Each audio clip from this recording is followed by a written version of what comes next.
मनुस्मृति में समाज को बांट दिया गया, ब्राह्मण, क्षत्रिय, वैश्य और शूद्र, और चारों लोगों को बता दिया गया कि क्या काम है, वही काम तो करना, उसके आगे से कुछ काम ना करना। माने जो शूद्र है उसको नाली ही साफ करना है, और उसको झाड़ू ही देना है, और उसको मेहतरी का ही काम करना है। यह सामाजिक व्यवस्था चलेगा क्या? क्या शूद्र का बेटा यदि पढ़ लिख गया और पढ़ लिख कर तो वो अफसर बन गया तो समाज का कानून में हिस्सा नहीं बनेगा?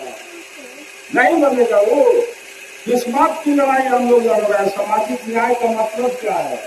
समाज के अंतिम पंक्ति में बैठा हुआ व्यक्ति का विकास कैसे हो, समाज के मुख्य धारा में कैसे जुड़े, उसका हक और अधिकार का कैसे बराबरी हो। लालू यादव क्या लड़ाई लड़े? यही लड़ाई न लड़े। 90 से पहले बिहार में ये जो सामंती लोग थे, गरीबों का शोषण करने का काम करता था। हर तरह से सामाजिक रूप से, आर्थिक रूप से, पारिवारिक रूप से, सब तरह से लोग शोषण करने का काम करता था। हमारा ही घर और हमारा ही खटिया रहता था, लेकिन अभी कोई जमींदार साहब आ गए तो हम भी खड़ा हो गया, खटिया भी छोड़ दिए, और जमींदार साहब बैठ गया, हम उनके बाबू बाबू कहना पानी पिलाने लगे। यही व्यवस्था फिर लागू करना चाहते हैं क्या? यही व्यवस्था लाना चाहते हैं? तो लालू जी ने कहा कि मेहतर का बेटा हो या डोम का बेटा हो, चमार का बेटा हो, काशी का बेटा हो, पढ़ना लिखना सीखो और पढ़ लिख के अपने हक और अधिकार को जानो, और अपनी आवाज को जहाँ भी जरूरत है बुलंदी के साथ उठाने का काम करो। तो आवाज दिया गरीबों को, और उसी के दिए हुए आवाज के बल पर आज बिहार में गरीब जब अपने हक की बात करता है तो इन लोग कहता जंगल राज था। क्या जंगल राज था भाई? हमको यदि आपके घर में हमारे बहू बेटी के इज्जत लूटे, हमारे घर में आकर के हमारे से खटिया छीन के बैठ जाए और हम उसका जो किताबी करें, बटाईदारी करें, 10 बीघा का हिसाब से 4 बीघा का, ये मान ले तो बहुत अच्छा था। और जब हम इसका लड़ाई लड़े लगे तो वो लोग को, जो सामंती लोग था, उसके मन में लगा कि अब तो हम लोग का हक अधिकार खत्म हो जाएगा, अब वर्चस्व खत्म हो जाएगा। तो वर्चस्व की लड़ाई के लिए उन लोगों ने जब हथियार उठा करके गरीबों का संहार करने का काम किया, तो बिहार के गरीबों ने भी संगठित होकर के उनका जवाब देने का काम किया। और यही कारण है कि आज बिहार में इन लोग ना चाहते हुए भी आरक्षण की बात करता है, ना चाहते हुए भी सामाजिक न्याय की बात करता है। इसलिए इन लोगों का सिर्फ और सिर्फ एक मकसद, जितना मंच, जितना लालू जी को गाली दो, जितना तेजस्वी को गाली दो, और उसके बाद उतना अपना पैरामीटर पार्टी में बढ़ाओ। ये राजनीति चलेगा क्या? इसलिए ये लड़ाई कोई तेजस्वी का नहीं है, ये लड़ाई बिहार के 8 करोड़ लोग जो गरीब है, दलित है, अशिक्षित है, पिछड़ा है, अल्पसंख्यक है, उसके मान सम्मान और हक की लड़ाई है। उस लड़ाई को इंडिया गठबंधन लड़ रहा है, उस लड़ाई को राहुल जी लड़ रहे हैं, तेजस्वी जी लड़ रहे हैं, दीपांकर जी लड़ रहे हैं, कम्युनिस्ट पार्टी लड़ रही है, सीपीएम लड़ रहा है, तमाम लोग लड़ रहे हैं उस लड़ाई को। इसलिए ये सिर्फ सत्ता परिवर्तन की लड़ाई नहीं है, व्यवस्था परिवर्तन करना है, और व्यवस्था परिवर्तन करने के लिए सत्ता परिवर्तन जरूरी है। जब तक सत्ता परिवर्तन नहीं होगा तब तक व्यवस्था परिवर्तन नहीं होगा। अभी नौजवान लोग हैं, हमको रसीद दे रहे थे पूजा राशि का, चंदा का दे दीजिए। इनसे पूछिए कि आज जो रिजर्वेशन हम लोगों का संवैधानिक अधिकार था, डॉक्टर भीमराव अम्बेडकर ने दिया था, उस रिजर्वेशन का 15% बढ़ा हुआ भाजपा फॉर्म दबा के रखे हुए। ये भाजपा वाले लोग वोट मांगने आएंगे, आप उनसे पूछिए। आपको नहीं पता है तो मैं बताता हूँ। जातीय सर्वे हुआ बिहार में, और जातीय सर्वे के बाद जो रिपोर्ट प्रकाशित हुआ, उस रिपोर्ट में जो बताया गया जाति की आबादी, उसके आधार पर यहाँ आरक्षण तय किया गया। अब आप ये कहते हैं हम अति पिछड़ों को आरक्षण दिया था और अति पिछड़ा को सम्मान दिया। हम आपको सच्चाई, आप लोग पढ़े लिखे लोग हैं तो इतिहास पढ़िए। 18% लालू यादव ने रिजर्वेशन दिया और जब राबड़ी देवी की सरकार बनी तो 100% रिजर्वेशन मिला इलेक्शन बनकर। उसके सिवा नीतीश कुमार बता दे कि 1% आरक्षण बढ़ाने का काम किया इलेक्शन बनकर। अब टोटल जब इलेक्शन बन और गरीब और दलित की कैसी है, तो ये जो 15% रिजर्वेशन बढ़ा किसका? इलेक्शन 1, DC2, DC1 का। और ये जो दलित लोग हैं उसका भी 4% बढ़ा उसमें। सब मिला के ये आरक्षण जो बढ़ा, हम लोग जैसे ही इंडिया गठबंधन सरकार से अलग हुआ, भाजपा वाले लोग को कोर्ट में भेज दिया, हाईकोर्ट में। हाईकोर्ट से उसको निरस्त करा दिया और उसके बाद कहा सरकार के हम अपील में जा रहे हैं सुप्रीम कोर्ट में, और सुप्रीम कोर्ट में अपील पेंडिंग करा के रखे हुए। हम लोग क्या कर रहे थे? इंडिया गठबंधन के लोग विधानसभा में नेता प्रतिपक्ष तेजस्वी यादव जी का अपने भाषण सुनिए।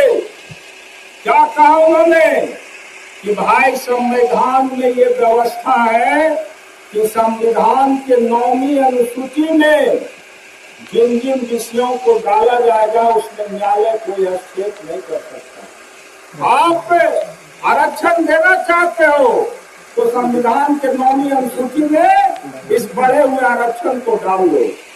दिल्ली में भाजपा की सरकार, बिहार में नीतीश जी की सरकार, ये दोनों मिलकर के यदि डाल देता 9वीं अनुसूची में, तो आज 15% जो आरक्षण बढ़ा था उसका लाभ किसको मिलता? आप लोग को मिलता हुआ। हम लोग को तो पढ़ाई लिखाई का समय खत्म हो गया। हमारे बाल बच्चे, हमारे भाइयों, हमारे छोटे लोगों को मिलता, हमारी बहनों को मिलता। लेकिन ये भाजपा वाला लोग 15% आरक्षण को रोक के रख दिया और उसके साथ ही नीतीश कुमार बन गए। तो आपको फैसला लेना है कि कौन गरीब का हमदर्द है, कौन दलित का हमदर्द है, कौन पिछड़ा का हमदर्द है। और एक बात और बता देते हैं, यदि लालू यादव का संघर्ष नहीं होता तो नीतीश कुमार कभी बिहार में मुख्यमंत्री नहीं होता। आप याद कीजिए, आजादी के बाद बिहार का मुख्यमंत्री कौन होता था? श्री नारायण, श्री बाबू। श्री बाबू के बाद अनुग्रह बाबू, महामाया बाबू, उसके बाद जगन्नाथ मिश्रा, बिंदेश्वरी दुबे, भागवत झा आजाद, ये सारे लोग बिहार के मुख्यमंत्री होते। एक बार 77 में कर्पूरी जी मुख्यमंत्री बने, पहली बार कोई अति पिछड़ा बिहार का मुख्यमंत्री बना, तो यही लोग गाड़ी देता था, कहता था इनको हजाम बिहार के चले थे, कर्पूरिया चले थे बिहार के, हजाम बिहार के चलावा है। अब 1.5 साल में सत्येंद्र नारायण सिंह को छोड़ के और जिस तरह से दलित को लड़ाया, उस समय रामसुंदर दास को खड़ा करके कर्पूरी ठाकुर को हटाने का काम किया। यही जनसंख्या वाले शेष का लोग था जिसने जननायक कर्पूरी ठाकुर को भी बर्दाश्त नहीं किया। और यही लोग था जब लालू जी बने तो गोवाल चलावे सरकार, गोवाल के काम में लाठी चलावे के, धूल खोले के, बैल खोले की सरकार से थे। तो लालू यादव तो मजबूत था, 18% यादव का आबादी था, लालू यादव से डायरेक्ट तो टकरा नहीं सकता था। ये लोग हंगामा करते रहा, लालू यादव ने अपने ताकत को दिखाया और कहा कि रात चलेगा तो रोड से चलेगा और नहीं चलेगा तो नहीं चलेगा, व्यवस्था बदलेंगे, हम फिर लड़ेंगे, फिर संघर्ष करेंगे। तो गरीब के लिए ताकत दे दिया लालू जी ने, और जो ताकत दिया तो फिर पिछड़ा को लड़ा के नीतीश कुमार को लाया। 2% नीतीश कुमार जी है और उनको ये लोग मुख्यमंत्री मान लिया। समझ लीजिए, काला लालू यादव चाहते तो कहीं सत्ता से नहीं हटते, खाली भाजपा लोग कह देते कि भाई हम साथ ही हो। सब दिन कहता रहा मुख्यमंत्री हम डाले, तो लालू जी तो कहा कि भाई हम भाजपा साथ नहीं जाएंगे, मिट्टी में मिल जाएंगे, भाजपा साथ नहीं जाएंगे। लेकिन जो बोलता था कि मिट्टी में मिल जाएंगे, भाजपा में नहीं जाएंगे, बाल कटाएंगे, नाखून कटाएंगे, बिहार के स्वाभिमान के लिए दिल्ली तक ट्रक भेज दिया, आदमी का नाखून, बाल और चाचा भेज दिया, रातों रात बदल गया, भाजपा में चले गए। तो ये कुर्सी के लिए कहीं नहीं जा सकता। इसलिए ऐसे लोगों को पहचानिए। और चुनाव एक दिन, फिर 5 वर्ष यदि चुनाव दिन पछताएगा, गड़बड़ाएगा तो 5 वर्ष पछताएगा।